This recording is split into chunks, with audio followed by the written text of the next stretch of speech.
Alright, hello everyone and welcome back to Kottabos Space Program, where today we are having a look at the add-on Airlocks mod, which is being made by forum user Teak the Leak Dreaming. And what this glorious little piece of work looks to add into the game is a lovely little selection of airlocks for you to put on your space stations, ships, etc. And this mod's actually been around for quite a while, a little over 2 years, and I remember seeing it back in the day when it started with just one part. Then I just lost track of it, but thankfully it recently updated to 1.5 and now has 3 parts. So let's jump into the vehicle assembly building and have a look at what we do get. And I also should mention here as we're getting started that there is a 4th part currently in the works if you take a look at the forum post about this, which is always fun. Now I'm going to put on the Mark 1-3 command pod and a fuel tank here just so that we can attach these because they are radially attachable parts, and it makes sense to have the flat surface of the fuel tank. And then let's put on janitor's closet, just leaving on airlocks, and you'll see here that we have nothing in the vast majority of our tabs along the side, which, you know, we'll eventually get to it here in science where we have the first 2 parts, but we're actually going to start in utility with, if I'm remembering correctly, this was the first of the airlocks that was added, and as I said, it is a radially attached airlock that you can plop right onto your ship. It actually does hold 1 crew member and does have an interior view, and this little rectangle right here is also a crew hatch. So you can use this not only for extra space for crew members, but to actually get Kerbals in and out of your vessel or station, etc.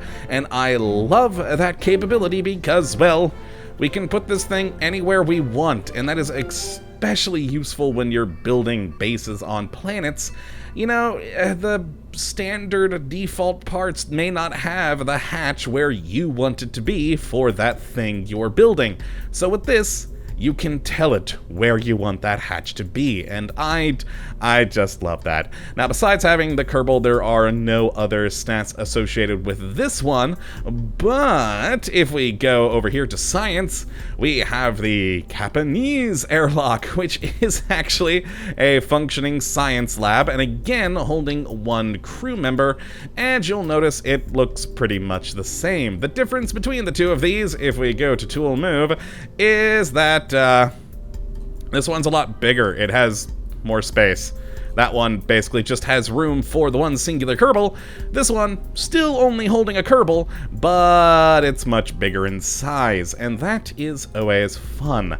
Now, here's a thing, though, that I've always kind of wondered about this mod. I love it. Like I said, it's great to be able to put these airlocks / hatches anywhere you desire, but here's the thing. I love this, but I love the other side more. If you flip it around, I don't know, this looks like a more interesting hatch to me, but this is not the hatch. This is meant to be basically the interior of the airlock, as these are supposed to be airlocks. So that is your exterior door, and this is your interior door with the little pressure gauge, etc. But I gotta admit, when I have used these in the past for parts, I've spun them around just because I like this view more, and it is the same thing on the other one. I like that look. It's good. It looks good. It looks very good. But this is the correct direction, as this right here is the usable hatch for this part.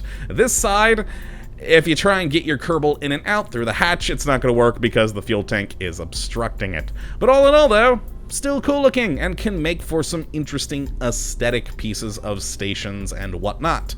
Now, back into the science tab, though, we have 1 more part, and it's hilarious and also considered cheaty. As the name implies, it's the cheaty hatch for EVAs, and it's a TARDIS door. It is basically just the model in textured blue, but as you can see when I have it highlighted, it actually does have a fair amount of detail. You got the handle and everything on here, the window panes. But yeah, it's a hatch for the TARDIS, and it does hold a singular crew member, despite the fact that it is the door. Now, I do also sort of have an oddity I don't want to really say complaint, because it's not really a complaint, because I still love this part, but an oddity in that this too does have an interior, but rather than going into the ship like you'd think, it actually goes out this direction, which is weird. You'll see what I mean here in a moment. So let's actually get these out into the world.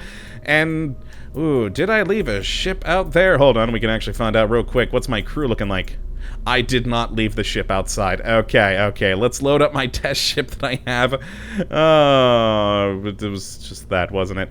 Yes, there we are, and make sure it is loaded up with crew. Let's fill that, and out to the launch pad.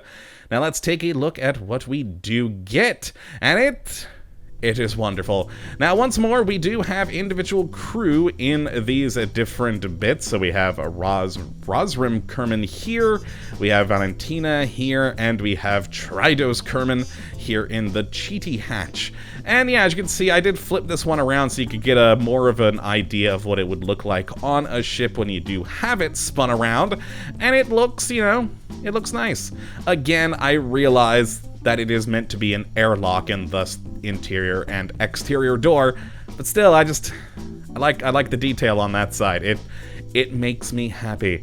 Now let's take a look at the EVAs on this thing, and we're actually gonna have to start with you, and then I guess cycle through. So normal, normal, normal.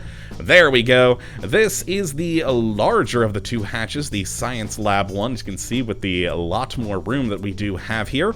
A pretty basic interior view, but hey, it is a view. It's not just a black void of nothingness. Now we then have the smaller one, which is a bit more cramped, but hey, again, still an interior view. And then my personal favorite of the three, because it's a TARDIS, we have the TARDIS. Oh, yeah. I love it. I wish there was a little bit more detail in here, but you know what?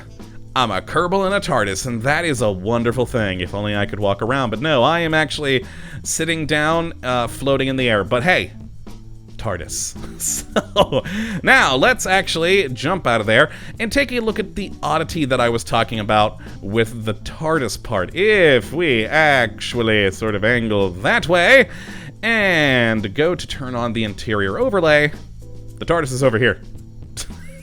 You'd think it'd be over here, because if we actually do sort of zoom back in on the door down here, this is obviously the exterior of the door with the handle and everything, and it's hard to see from here, but on that, well, actually easier with the highlighting, the other side is flat, a completely flat nothingness of a door.